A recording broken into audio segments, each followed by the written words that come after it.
Hi, and welcome to Primo University. I'm Daryl Schultz, and this class is going to be on maintenance. Now, there's not a whole lot of maintenance to a Primo Ceramic Grill, but depending on how much you grill, there are some general checks that you want to do from time to time. I can't tell you whether you need to do it every 3 months or once a year. It really depends on how long your grilling season is and how often you grill. So we're going to start with the exterior. You notice this stainless steel hardware that we have on it. What you want to do is you just want to make sure that you've snugged up that hardware. You don't want to over tighten it because you can snap a screw. So you just want to make sure that they're snug. So I'm going to take a 1/2 inch wrench just on the handle, and I'm just going to snug that just a little bit just to see what kind of resistance I get. And I'm seeing that there's plenty right there. Now there are 2 other areas that you want to look at.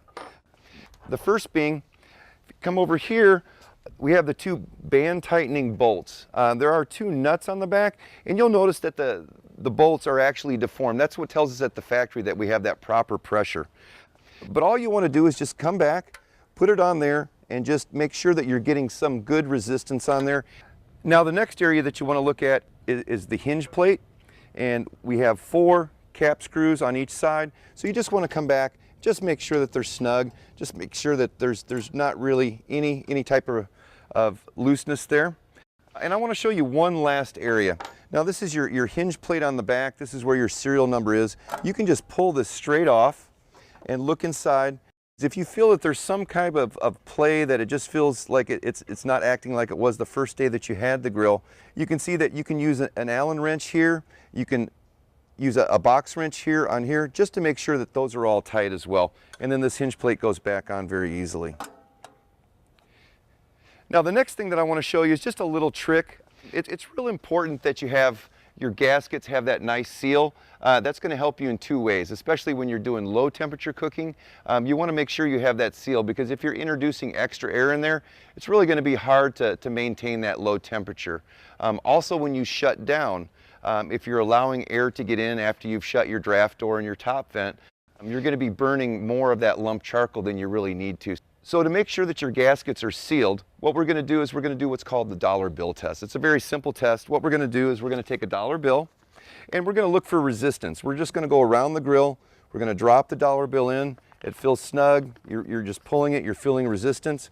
And as you go around the grill, more resistance.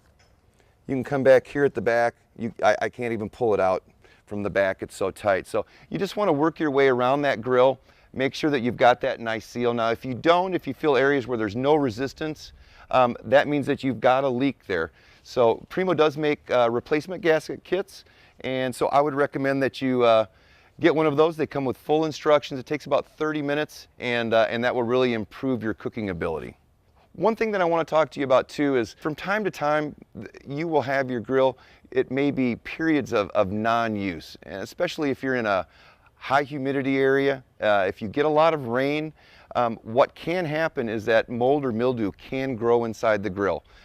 Now, don't be alarmed. I mean, it's a warm, moist, dark environment, just the perfect environment for mold. But fortunately, Primo Ceramic Grills are a self-cleaning oven. So very simple steps to rid that. If you do happen to open it up, you see a little bit of mold or mildew that's growing. Sometimes it's from food that's been left on the grill or food residue.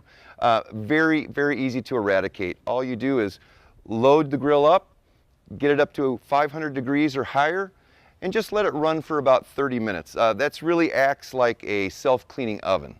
And so once you're done with that, shut the grill down, let it cool off, come back, and you can use it. What you can do too is if you do see any residue, you can use a soft bristle brush, but that's really not necessary. You can just wipe down the cooking surface and you'll be good to go. The next thing is ash removal. Now, Primo Ceramic Grills natural lump charcoal does not produce a lot of ash, not anything close to what briquette charcoal does. But after you've used about a 20-pound bag, you'll get about a cantaloupe size of ash in there. And so there's a really easy way to do it. We've got an ash tool. It's kind of in the shape of a J. And what you can do is just open up the draft door. I do want to caution you though, you want to do it after the grill is completely cool. You want to make sure that there's no hot embers in there that you'd be pulling out. So just get yourself a bucket or a receptacle, and all you're going to do is just reach into the grill, scoop it up, and just scoop it into that bucket, and you'll be good to go for another bag. Now, we talked about gaskets and how ceramic grills can be sealed. So I want to end the class and talk to you about flashbacks. Now, flashbacks are a characteristic of ceramic grills, Primo and all other ceramic grills, because we do have the ability to seal a very high fire within the grill. So what can happen is that when you're at very high grilling temperatures, if you inadvertently completely close off the air of the top vent and the draft door, what can happen is that natural lump charcoal, it is starved for oxygen. And what causes a flashback is just lifting the grill up after you've done that, because what will happen is oxygen will rush in and it will come back out as white heat. So you risk a burn injury, but there's an easy way to prevent that. If you do find that you've closed both of those and you're at a very high temperature, very easy to solve. You just open this back up, open the top vent back up, wait a few seconds.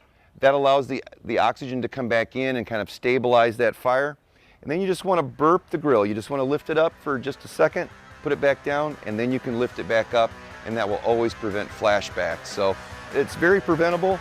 Thank you for joining me, and we'll look forward to seeing you next time.